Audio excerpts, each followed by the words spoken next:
চাঞ্চল্যকর খবর বলাগড়। গভীর রাতে নাকা চেকিংয়ের সময় আটক ভাজপা প্রার্থীর গাড়ি।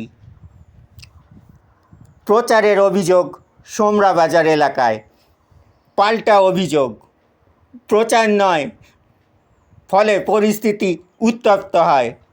প্রশ্ন উঠেছে, অভিযোগ সত্যি নাকি প্রশাসনের বাড়াবাড়ি? দেখুন একটি রিপোর্ট।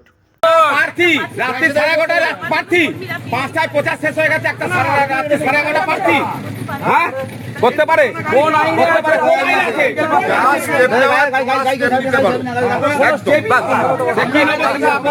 ঠিক আছে,